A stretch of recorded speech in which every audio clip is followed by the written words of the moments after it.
নবী সাল্লাল্লাহু আলাইহি ওয়াসাল্লাম একটা ঐক্যের নমুনায় সমাজ গড়েছিলেন, সেটা ছিল মদিনার সমাজ।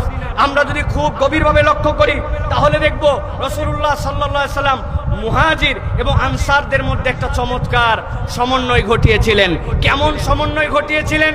যে মুহাজিররা যখন এসেছিলেন, আনসাররা নিজেদের বাড়ির অর্ধেকটুকু দিয়ে দিয়েছেন, বলেছেন ও আমার ভাই, আমার স্ত্রী দুইজন আছে, একজনকে আমি তালাক দিয়া আপনার সাথে বিয়ে করায় দিব, আমার সম্পদ অর্ধেকটুকু আপনাকে দিয়ে দিব। এই ঘটনা কি আমরা জানি ভাই? কথা বলেন, জানি কি আমরা ভাই? আওস এবং খাজরাজ নামে দুটা শত্রুতা ভাবাপন্ন হাজার বছর ধরে সংগঠন ছিল, যারা একজন আরেকজনের রক্তকে হালাল মনে করত। নবীজি সাল্লাল্লাহু আলাইহি ওয়াসাল্লাম আসার পরে এই দুইজনের মধ্যে বন্ধুত্ব ঘটায় দিয়েছিলেন। আপনারা কি এই ঘটনা জানেন ভাই? কিন্তু কোনোদিনকে ভেবে দেখেছেন যে এই যে বড় বড় ঘটনাটা ঘটলো, এই ঐক্যটার ভিত্তি কি ছিল? কিসের ভিত্তিতে ঐক্যটা রাসূলুল্লাহ সাল্লাল্লাহু আলাইহি ওয়াসাল্লাম করিয়েছিলেন? রাসূলুল্লাহ সাল্লাল্লাহু আলাইহি ওয়াসাল্লামের সিরা এবং হাদিসের বিশ্লেষণে বোঝা যায় তিনটা বিষয়কে সামনে রেখে রাসূল সাল্লাল্লাহু আলাইহি ওয়াসাল্লাম এই কঠিন বাস্তবতার মধ্যেও একটা ঐক্যের সমাজ প্রতিষ্ঠিত করেছিলেন। এক নম্বর, আল্লাহর প্রতি ঈমান। আল্লাহর প্রতি যদি বিশুদ্ধ ঈমান না থাকে, ওই ঐক্য আপনি যতই ঐক্যের কথা বলেন, ওই ঐক্যের গোড়ার মধ্যে গন্ডগোল থাকবে, ওই ঐক্য কখনো কার্যকর ঐক্য হবে না। দুই নম্বরে যেটা প্রিয় ভাইরা, সহানুভূতিশীল অন্তর।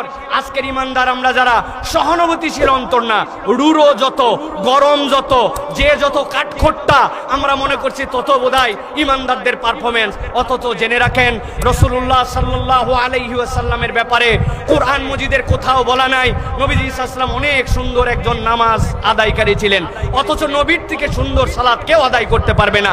নবীজির ব্যাপারে পুরা কোরআনে কোথাও বলা নাই নবীজি খুব সুন্দর যাকাত আদায়কারী ছিলেন, অথচ নবীর থেকে বেশি দান সাদাকাকারী কেউ ছিল না।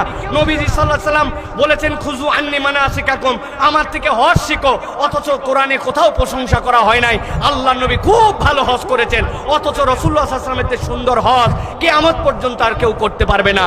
কিন্তু নবীজির একটা বিষয় নিয়ে কোরআনে প্রশংসা করা হয়েছে, ইন্নাকা আলা খুলুকিন আযীম, আমার নবী ছিলেন মহান চরিত্রের উপর অধিষ্ঠিত। আজকের মুসলমান নামাজি, আজকের মুসলমান হাজি, আজকের মুসলমান টুপিওয়ালা, আজকের মুসলমান ওজিফাওয়ালা, কিন্তু আজকের মুসলমানের আখলাক আমাদের সুন্দর নয়। অতএব নবীজির ওই ঐক্যের ভিত্তি ছিল সহানুভূতিশীল একটা অন্তর। প্রত্যেককে আমাদের সহানুভূতিশীল অন্তরের মালিক হতে হবে। তিন নম্বরে প্রিয় ভাইরা, দ্বীনকে প্রাধান্য দিতে হবে। যেখানে দ্বীন নাই সেই জায়গায় কোনো ঐক্য হতে পারে না প্রিয় ভাইরা। দুনিয়া একদিক হয়ে যেতে পারে, ইমানদাররা কখনো সমকামিতাকে প্রমোট করতে পারে না, এলজিবিটিকিউকে সমর্থন করতে পারে না। আপনি কিয়ামত ঘটায় দিতে পারেন, ইসলাম এটাকে হারাম